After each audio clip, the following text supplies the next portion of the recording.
You know that unsettling feeling when you cross the threshold of somewhere forgotten, where the air itself seems to carry a memory of sorrow. That's Hawthorne Manor, built on Hawthorne Hill in the late 1800s as a home for a wealthy family. It was repurposed in 1920 into a private psychiatric wing, only to close its doors abruptly in 1934. They said it was financial troubles. Locals whisper it was something far darker. Tonight, I want to guide you through its empty corridors, its hidden rooms, and share the stories of those who never left. For the next minutes, let my voice be the lantern in the dark. Ready? It began at dusk. The sun sank behind the gnarled oaks of Hawthorne Hill, casting the manor's battered silhouette into jagged relief against bruised sky.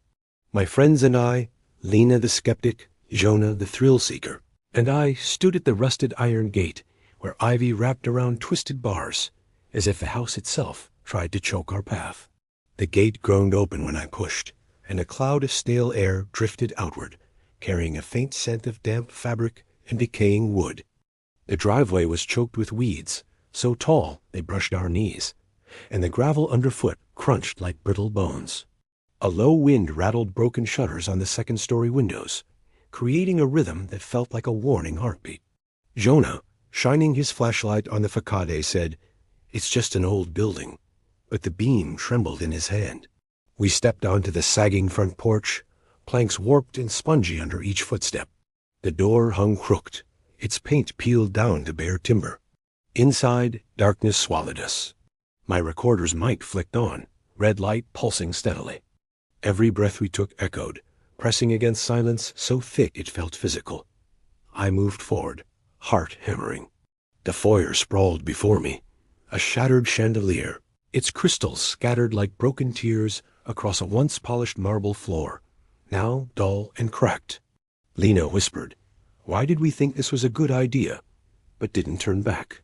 Jonah ran a hand across a dusty banister, sending motes floating in the weak beam of his flashlight. Above us, the balcony railing was brittle, warped, like the house was breathing around us. I swallowed a lump of fear, pressed record, and led them deeper. We moved into what must have been the parlor. Tattered velvet chairs faced a cold hearth, its grate choked with ashen debris. On a side table, a decaying lace doily still clung to one corner, as though waiting for someone's tea.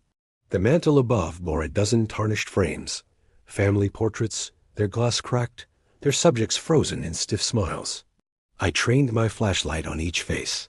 Stern father in a frock coat, mother in stiff lace collar, two children with vacant eyes. One portrait caught my breath, a little girl clutching a doll, her dark curls gleaming, lips pressed in a solemn line. Jonah leaned closer. "Who do you think she is?" he murmured. I held up my phone to a scrap of brittle newspaper Rogers had clipped earlier. Little Margaret Hawthorne, disappeared November 3rd, 1923. My fingers trembled as I slipped the clipping into my pocket. Beyond the parlor, a grand piano lay silent beneath dust so thick it looked like snow. I pressed a key. It rang out, a single discordant note, then fell silent, as if the house swallowed the sound. My recorder picked up the resonance, lingering beyond the piano's echo, fading into the hush. Lena scanned across the shelves. "They left their things," she observed, voice hollow. Everything just stopped. Books lay open on a writing desk, their pages yellowed, titles like On the Treatment of the Mind and Illnesses of the Soul. A leather-bound locket sat among them, its catch rusted, but still intact. I pocketed it. Something urged that it belonged with me. Past the parlor, we found the library, a room lined wall to wall with shelves of decaying tomes, their spines unreadable. The only window stood shuttered, allowing a single pale shaft of moonlight to fall on a heavy oak table at the center. Papers lay scattered, patient intake forms, nurses' notes, a thick ledger with yellowed pages and frantic handwriting. I stepped closer, reading aloud, "Patient 112, Emily Harper. Admitted the 12th of September 1922. Complaints, hearing voices from walls, agitation severe." Jonah snapped photos as I read. Lena approached a book on electrotherapy, thumb catching on a page about shock treatments. "Listen to this," she said, voice low. Voluntary admission discouraged after numerous patients disappeared following experimental treatments in the West Wing. Disappeared. The word hung in the stale air like a dying breath. My recorder's playback crackled with static, then definite. The faint clink of chains and a whisper so soft I almost missed it. "Help me. Please." We froze. The noise didn't come from us. It echoed off the walls, as though the library itself was speaking. A rapid thud from above, like something heavy jolting across the floorboards. Jonah swallowed. "That was upstairs," he said, but his jaw trembled. I clicked the recorder off, voice shaking as I whispered, "Let's not wait to find out what it is."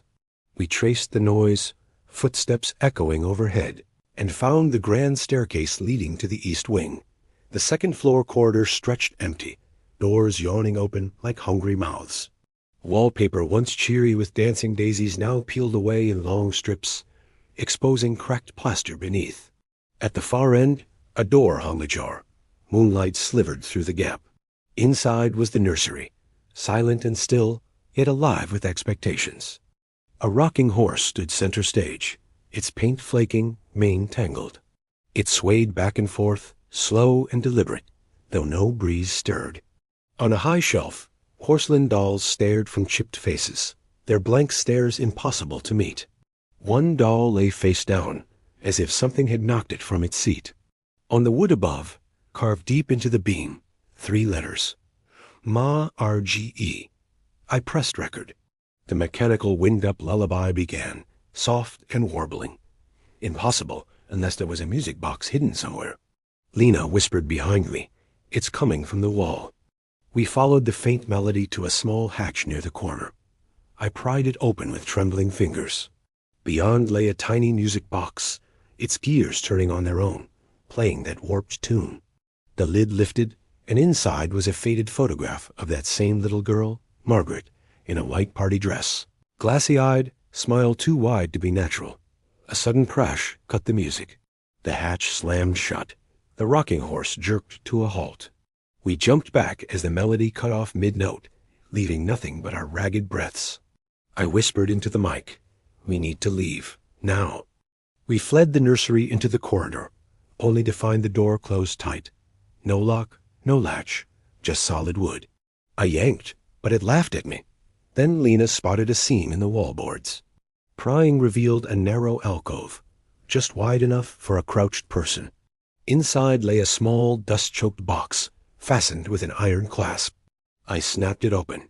Inside, a leather-bound journal, yellowed and brittle. My voice trembled as I read the first entry. October 15th, 1922. They found me crying in the garden again.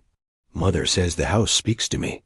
The walls whisper promises if I'll stay forever. Turning pages, I found more. I cannot leave. I want to, but something holds me. It coaxes me, calls me by name. The final entry. I belong here now. They will not let me go. As I snapped the journal shut, a chorus of whispers flooded the corridor, overlapping voices chanting, "Stay, stay."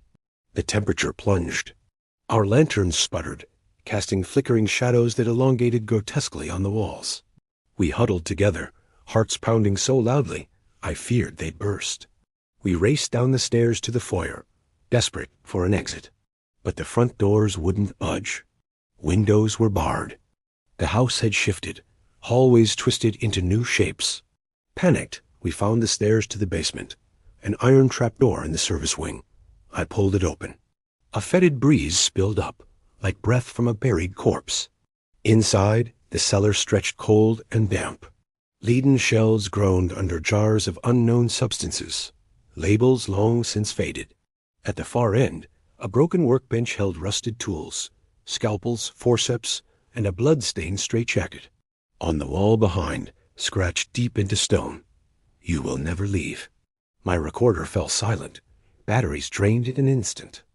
Above us, footsteps paced slowly overhead, then stopped. A single deliberate footfall. Then a child's giggle, broken and distant. Lena covered her mouth, eyes wide. Jonah's flashlight flickered as I whispered, "We have to face it. We can't hide forever." We crept back to the stairs. Climbing back up, Each step felt heavier. The whispers followed. Join us. Don't leave us. I dared a glance over my shoulder. Shadows writhed at the edge of vision, shapes slithering along walls. We burst into the foyer. The chandelier overhead shuddered, then crashed in a spray of crystal shards and dust, burying us in darkness. A pale shape drifted into view. Margaret, her eyes hollow voids, white dress stained gray. She lifted a hand, beckoning. Behind her, dozens of other children stood silent, faces blank, mouths hanging open in silent screams. My breath caught. Lena sobbed. I yanked at the front door. Finally, with a deafening crack, it swung open. Moonlight flooded in. We tumbled onto the lawn, the cellar's whispers chasing us into the night. The manor stood motionless behind, its windows dark, its secrets safe once more. I never found my journal or the locket we'd taken. My recorder's files were empty, nothing but static. But I still feel those whispers on cold nights, begging me to stay. If you ever pass Hawthorne Manor, and you hear a faint lullaby, or feel a childish cold hand brush yours, know they're recalling you home. And in that silence, you might hear Margaret whisper, "Stay, stay with us." And in that moment, you'll understand why some doors should never be opened. You've seen Hawthorne Manor secrets, but do you dare share them? Hit like if you felt your skin crawl, subscribe for more real-life horror investigations, and leave a comment if you think you'd survive a night inside. Sweet dreams, if you can sleep.